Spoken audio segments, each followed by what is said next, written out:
అందరికీ నమస్కారాలు తెలియజేస్తున్నాను. మరి మాజీ ముఖ్యమంత్రి కేసీఆర్ గారికి, మరి హరీష్ రావు గారికి, ఈటెల రాజేందర్ గారికి, మరి రాష్ట్ర ప్రభుత్వము 16 నెలల నుండి పూర్తి విచారణ చేసిన తర్వాత కాళేశ్వరం ప్రాజెక్టుపై పూర్తి విచారణ చేసిన తర్వాత అందరి కూడా సాక్ష్యాధారాలతో తీసుకున్న తర్వాత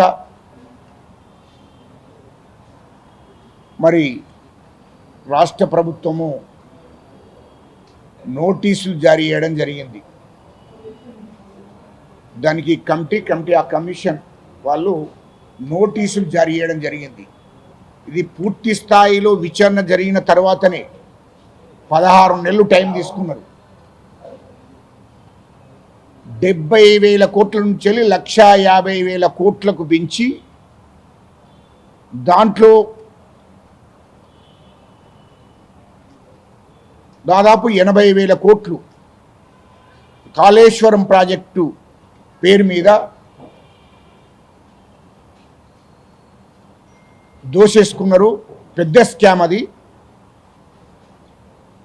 భారతదేశంలో కూడా ఎక్కడ జరగలేదు, కానీ తెలంగాణ రాష్ట్రంలో జరిగింది. అందుకోసమే అన్ని ఎవిడెన్స్లు తీసుకొని పూర్తి విచారణ చేసిన తర్వాతనే నోటీసులు జారీ చేయడం జరిగింది. ఖచ్చితంగా నోటీసులు జారీ చేశారు కాబట్టి ఖచ్చితంగా ఆధార్ కావాల్సిందే. చట్టపరమైన చర్య తీసుకుంటారు. రాష్ట్ర ప్రభుత్వము చట్టపరమైన చర్య తీసుకుంటుంది. దానికి హరీష్ రావు గారు మొత్తం కేసీఆరే కావాలంటున్నారు ప్రజలు. కేసీఆరే కావాలంటున్నారంటే నవ్వుకుంటున్నారు ప్రజలు. ఎందుకంటే కేసీఆర్ను ఎందుకు కావాలనుకుంటారే? రాష్ట్రమే మొత్తం దోపిడీకి గురైంది. 7 లక్షల కోట్లు అప్పు చేసి 3 లక్షల కోట్లు దోసుకున్నారనేది, 30,000 ఎకరాల భూమి హైదరాబాద్ చుట్టూ మీరు కబ్జా చేశారనేది క్లారిటీగా తెలంగాణ ప్రజలందరికీ తెలిసిపోయింది. అంటే ఈ రాష్ట్రాన్ని అమ్మేద్దామని అమ్మేస్తే అయిపోతుంది. అంటే కేసీఆర్ను కోరుకున్నది ఎందుకు? ఈ రాష్ట్రాన్ని అమ్మేస్తాడు, మూడోసారి అని అనుకుంటారు వాళ్ళు. ఎందుకంటే తెలంగాణ ప్రజలు ఎందుకు కోరుకుంటారు? ఎవరు కోరుకుంటారు?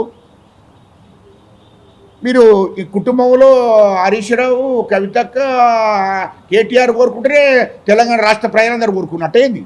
ఇది అర్థం కాలే. అందుకోసమే అలాంటి తెలంగాణ ప్రజలను మభ్యపెట్టి మోసం చేసే మాటలు మాట్లాడకుండా మీ నీతి నిజాయితీని నిరూపించుకోండి. బయట మీడియా ముందట మాట్లాడి మీడియా ద్వారా ప్రజలకు ఏదో మేము సత్యపురుషులం అన్నట్టు, మేము ఆ నీతి నిజాయితీగా ఉన్నట్టు, ఇది తెలంగాణ ప్రజలందరికీ తెలిసిందే.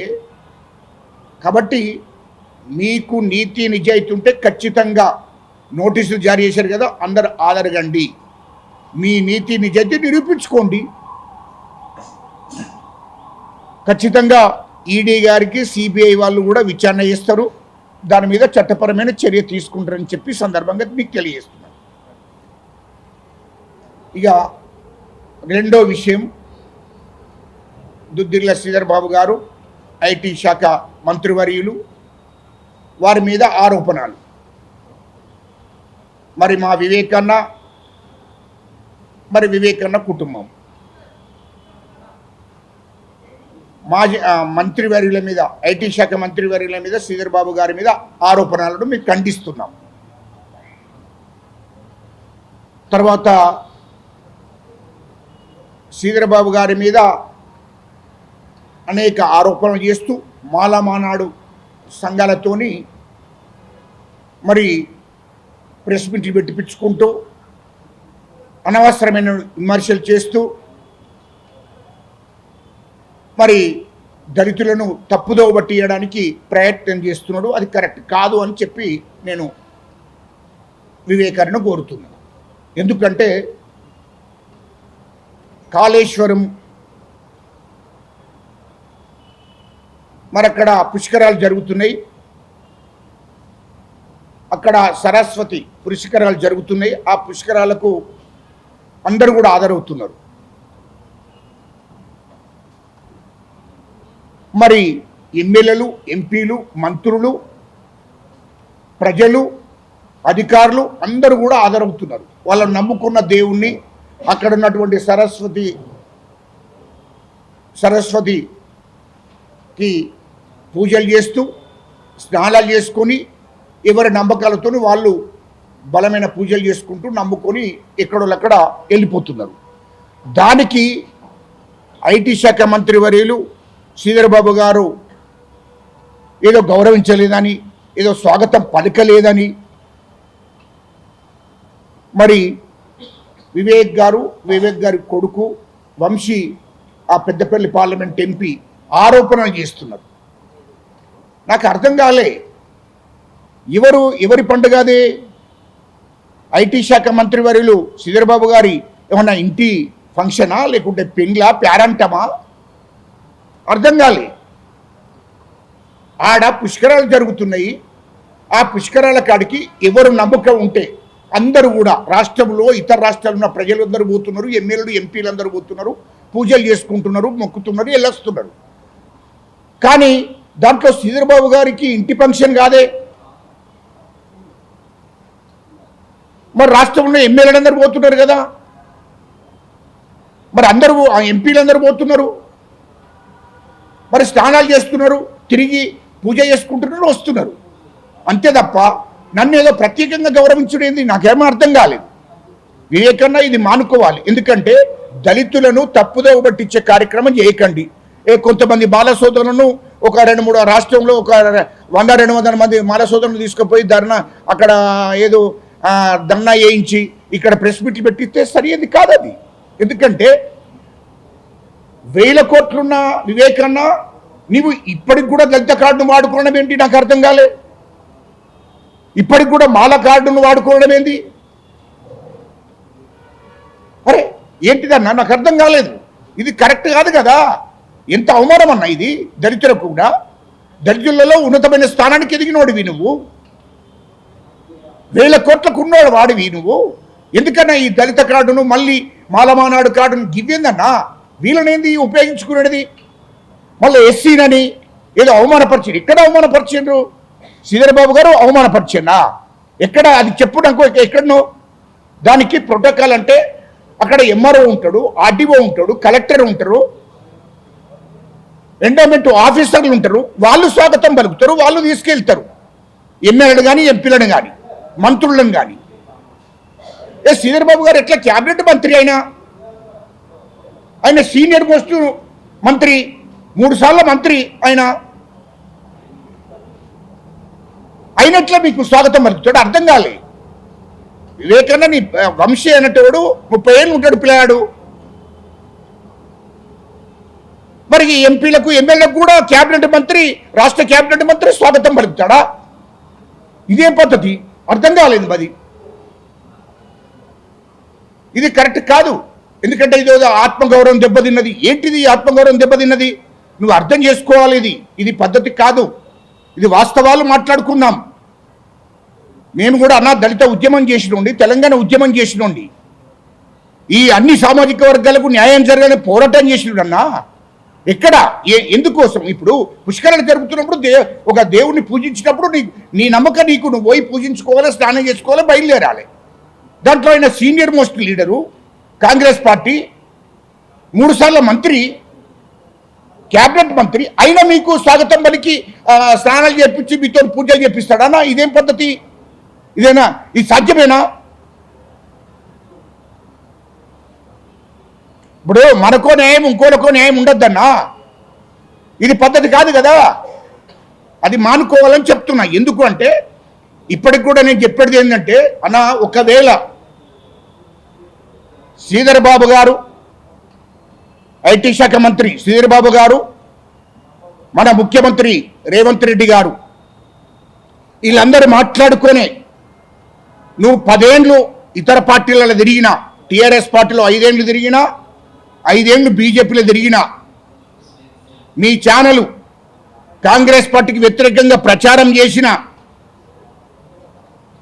10 రోజుల ముందు, అసెంబ్లీ ఎన్నికల 10 రోజుల ముందు కాంగ్రెస్ పార్టీకి రావాలని చెప్పి నిన్ను వస్తానంటే వాళ్ళు రమ్మని చెప్పిండ్రు.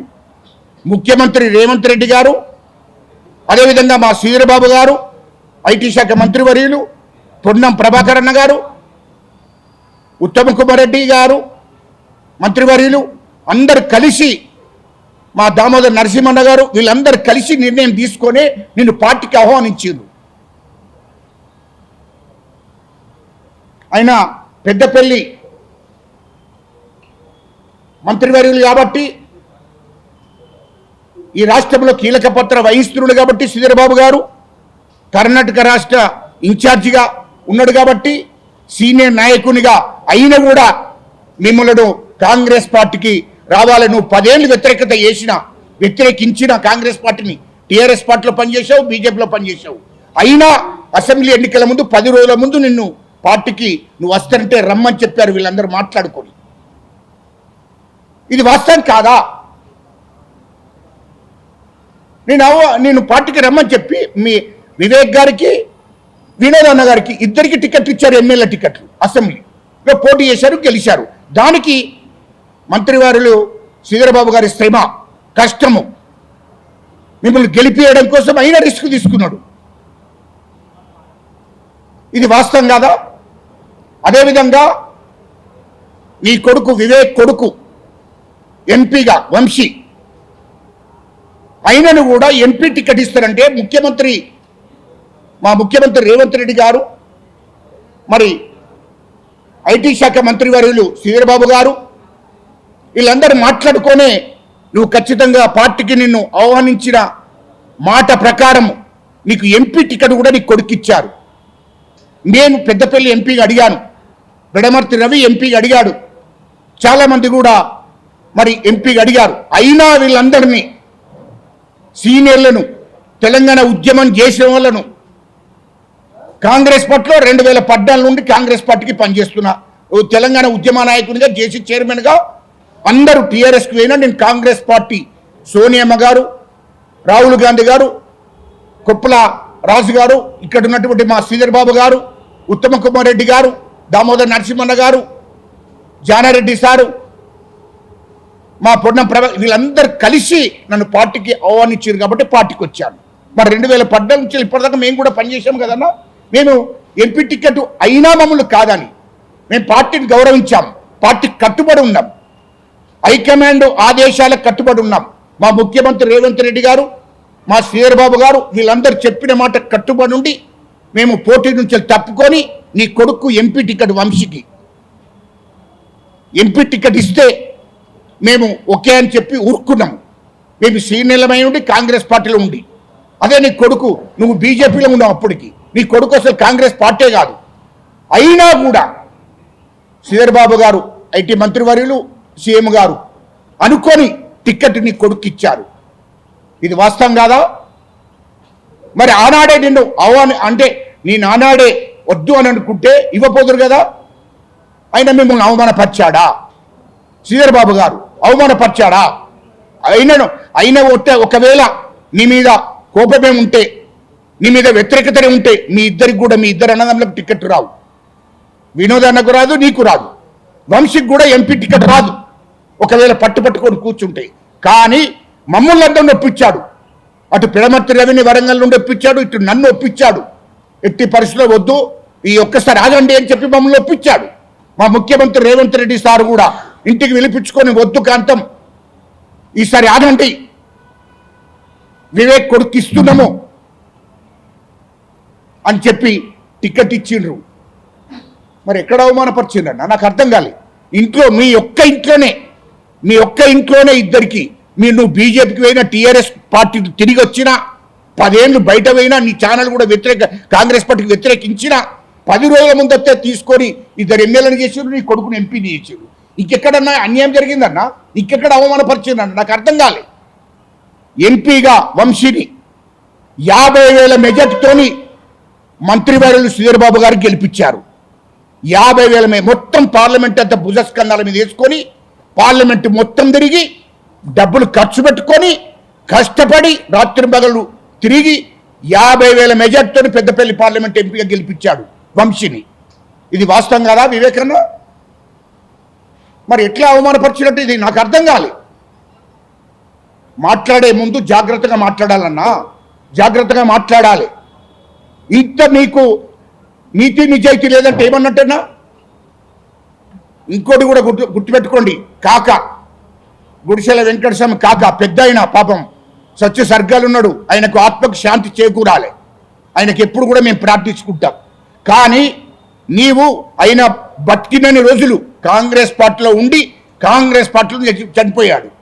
కానీ నువ్వేందన్నా మా కాక గుడిసెల వెంకటస్వామి గారు అంటే కాంగ్రెస్ పార్టీ అంటే గుడిసెల వెంకటస్వామి గారు. కానీ నువ్వేం చేశావు కాంగ్రెస్ పార్టీలో? నీకు ఎంపీ టికెట్ ఇచ్చి గెలిచిన తర్వాత మళ్ళీ 2014 టీఆర్ఎస్ పార్టీకి వెళ్ళిపోయావు. నీకేమి నీతి నిజాయితీ ఉన్నది? నీకు లక్ష్యం ఎక్కడ ఉంది? టీఆర్ఎస్ పార్టీకి వెళ్ళిపోయావు, ఆ తర్వాత బీజేపీ పార్టీకి వెళ్ళిపోయావు.